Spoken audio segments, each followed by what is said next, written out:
Greetings and welcome to Theology, Geek, Fitness. I'm Jonathan Pritchett, and this video is yet another video in the whole weights versus resistance bands debate that's going around on YouTube fitness channels.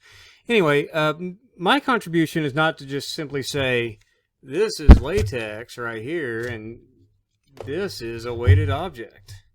I mean, obviously, right? But one of the things I want to talk about is strength curves. And adjacent to that, I want to talk about pre-stretching the band and linear variable resistance and certain misconceptions about it. So, to jump right in, this is my graph. If you like my hand-drawn graph, give me a like and a shout out in the comments if you want to. But if you'd like to see the production values increase here at Theology Geek Fitness, you can always become a patron at patreon.com/theologygeekfitness. Not that I promise to actually spend more time on fancy graphics when this is charming. Low production value is part of the charm of this channel. Anyway, so with weights and some machines, though other machines have linear variable resistance like resistance bands, except they cost like $3,000 when you could just get a band for the same thing. Huh? How about that? But bands have the linear variable resistance, which means the tension is increased as you stretch the band go through the range of motion, whereas free weights and some machines operate on more of a bell curve, right? Here's the bottom of the, say this is the bottom of the rep, this is the top of the rep. So it's variable too, it's just not linear variable, it's on a bell, right? And so you get the most force in the middle of your range of motion, somewhere in the middle. That's where you're getting the most force of the weight. So to demonstrate this, I'm going to use a dumbbell. Yes, I bought weights. I unboxed this dumbbell in the previous video. I mentioned that I also bought a 100-pound vinyl barbell set, but I ended up taking that back and got another one of the 40-pound dumbbell sets. So now I have two of those dumbbell sets, which is 4 dumbbells, but instead of having 4 20-pound dumbbells, I have 2 30-pound dumbbells and 2 10-pound dumbbells, but I can also make 2 5-pound dumbbells, the 2 20-pound dumbbells if I want to put them back like that. I can have 2 15-pound dumbbells, 2 10-pound dumbbells. There's not enough room here to get 25 where that safety clamp is, because you need this one and then 2 of the 2.5s on each side, and I'm just not going to work. But a pair of 5s, 10s, 15s, 20s, and 30s, that's pretty good for $50. And so the $47 barbell thing I took back and exchanged it and got some money back. So anyway, to demonstrate this, I'm going to show you that what they're talking about on the bell curve is this right here, not much force. This right here, not as much force. But this right here, this right in here is that sweet spot where most of the force is applied against the muscle. Now, with resistance band, show you here, anchoring it under your foot, if you don't have, again with the production values, a lot of starting tension, if you don't have a lot of starting tension, the tension here at the top is significantly increased from anywhere else here in the range of motion. But here's the key to resistance bands. The more you pre-stretch a band, the less of that linear variable resistance is there. So you can see here it's going to be different than if my anchoring point was here. That's less. And so you can strategically anchor the band under your foot to where this starting tension is comparable to this starting tension. The amount of resistance in the sweet spot, this is the same. And with linear variable resistance, of course, it's actually harder here at the top. If I wanted to pre-stretch it even more,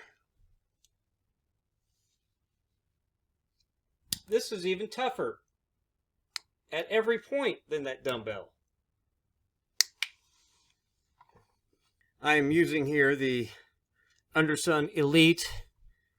It's got 2 color sided, black, camo. This is the medium, has a range of 30 to 60 pounds. You can get as much, more, or less than a free weight at any point in the range of motion, except you're going to always get more at the top than with a free weight. Some people take their free weights and even add resistance bands to it to make that isometric contraction more difficult than just the free weight on its own. But you can get a band and accomplish the same thing without the weight. So the idea that you're not going to be able to get the same amount of force as a free weight with a resistance band in that sweet spot is false. It's a myth. It demonstrates that people don't know what they're doing, don't know what they're talking about, or intentionally misleading you or their audience if they say otherwise. I'm sorry, the difference is negligible. So, which is better? Neither, who cares? Look, it doesn't matter what you use. I like resistance bands. I even bought weights. I'm going to use these dumbbells. I like my hydro balls. I like my sandbags. I like my suspension trainer and my pull-up bars and my weight vests and all of that. I like to use all of it. None of it's better than the other. None of it is more effective than the other. If you know what you're doing with any of them, you can get good results out of all of them. If you don't know what you're doing with some or any of them, you're going to get terrible results out of all of them. It's that simple.